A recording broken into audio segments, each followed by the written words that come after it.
Welcome to our first video in the Maintaining a Balance series.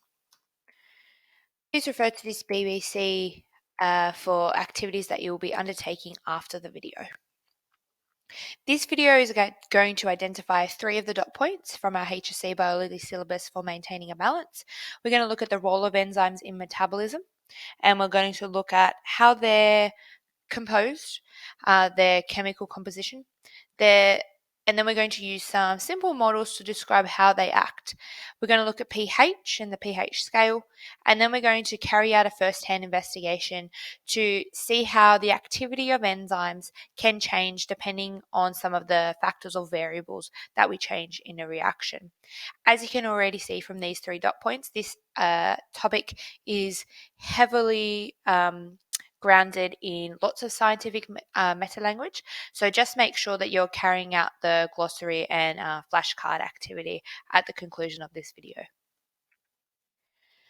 Our first dot point is describing metabolism, and metabolism is a word we use which describes all of the chemical reactions that occur within an organism. Each of these reactions that occur within an organism are regulated and maintained by enzymes. And we look at enzymes as being able to carry out 2 types of reactions. We use the word anabolic to build up large molecules from simple building blocks, and it usually requires an input of energy. And then we use catabolic, in which we break down these complex organic molecules into our building blocks. When we talk about enzymes, we're talking about protein molecules that act as catalysts for reaction. And catalysts are substances that accelerate, so speed up chemical reactions, but remain unchanged at the end of reaction. They control the rate of each step of the reaction, and they function very rapidly at low temperatures, making them ideal for cell functioning. Effective functioning of organisms rely on enzymes being the correct shape for their function. Enzymes are only needed in small amounts, and enzymes are highly specific, and we're going to see how that occurs later on in this video. They work best under what we call optimum conditions, and optimum conditions, we're going to refer to a range within this optimum condition. There is not one single value in which an enzyme acts best, but we're going to look at the range in which they function best. And then we look at the idea that enzymes sometimes require coenzymes or cofactors to help them to function correctly. Here we've got 3 images of enzymes. In A, we're looking at a ribbon style diagram of an enzyme. In B, we're looking at a 3D diagram in which we've got our enzyme here made up of all our little protein molecules. And in both, we can see the active site. In C, we're looking at the enzyme again in this 3D molecule, but this time the active site is taken up by the substrate. So the substrate molecule binds to this active site, and we're going to investigate this a little bit further, but just this is what it looks like. When we look at the structure of enzymes, we're looking at the active site. So if we refer back to this diagram, we're looking at the section here in which the substrate binds. A cofactor or a coenzyme is a non-protein group, sometimes a vitamin, so riboflavin or zinc, copper, iron, those kind of metal ions sometimes bind with the enzyme to help form the active site. And then we use the word substrate to describe the molecule which binds to the active site of the enzyme, in which the enzyme is being a part of that reaction. If we take a simple process, we look at the substrate molecule binding to the active site. Once bound to the active site, the enzyme has a temporary change in the shape of the active site, which we'll look at a little bit further later in the video. This allows the chemical reaction to occur, and the substrate is changed. So that change might be being split is one example, but also we know that it is, making those complex organic molecules. The products are then released, and the enzyme returns to its original form, so that active site is slightly altered again. Enzymes play a number of important roles within the body. The first one is it changes the speed of reaction. So it can either speed up, so accelerate the reaction, or it can slow down reactions. And that's really, really important in cells. It happens without a change in temperature because Enzymes act within a specific temperature range, which we'll look at shortly, but without changing the temperature, so without having to increase it for the reaction to speed up, we're making sure that the reaction occurs when we want it and to its optimum efficiency. Enzymes work by lowering the activation energy required for reactions to occur. So usually the reactants have to find their way together for the reaction to occur, usually colliding randomly. What enzymes do is they allow these reactants to be brought together, and so we say that they catalyze the reaction. And we can see in B here on the right, this reaction is catalyzed, so we can see that the activation energy, or the energy supplied in the reaction, is much lower in a catalyzed reaction as opposed to an uncatalyzed reaction. Enzymes act on specific substrates due to the shape of their active site. So not all active sites are the same shape, which means that different subjects will bind to different enzymes. Enzymes are not chemically changed after reactions, so they can be reused in reactions, and enzyme control reactions are always reversible. Enzymes have three main characteristics in which allow them to function best. Enzymes are temperature sensitive. So we talk about the idea of enzymes having an optimum temperature range in which they function most effectively and most efficiently.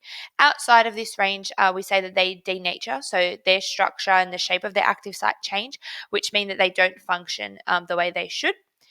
The optimum temperature range is usually between at 30 to 50 degrees Celsius, but around 40 degrees Celsius is where most enzymes work best.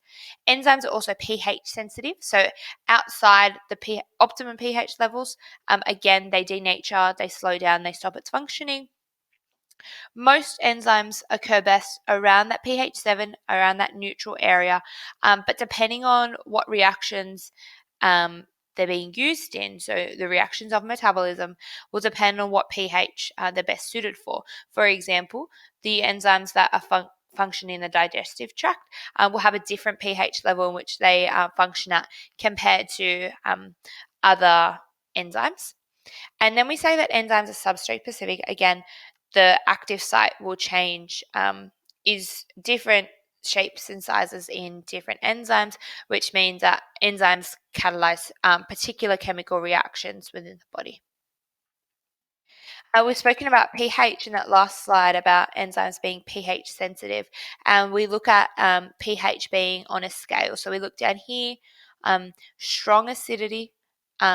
We're looking around pH 7 is where we go down neutral, and then up to pH 14 where we're increasing alkalinity, and we say that they're highly basic. pH is a logarithmic value, and it's used to describe the concentration of hydrogen ions in the solution. Because it is that logarithmic value, the more hydrogen ions there are, the lower the pH. We've got two models here which are used to describe the way in which an enzyme functions.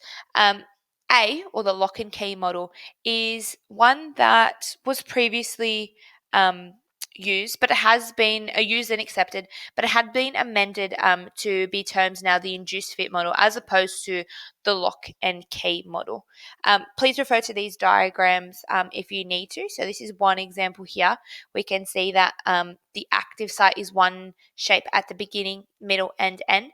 Here we've got now a induced fit model. We can see that it's not exactly the same shape as the substrates, but once these substrates bind to the enzyme, this shape of the active site fits perfectly to the substrates, and then once the products leave the reaction, we can see the enzyme goes back to this rigid kind of shape.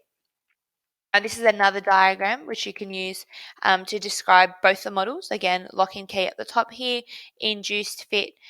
They change shape once the substrate has bound, whereas this lock and key model, the enzyme stays one shape for the entire reaction. The active site in the lock and key model is rigid, and it acts like a lock fits the key. The substrate molecule is reciprocally shaped, so it's exactly the same shape as the active site, and it fits in like a lock fits into a key.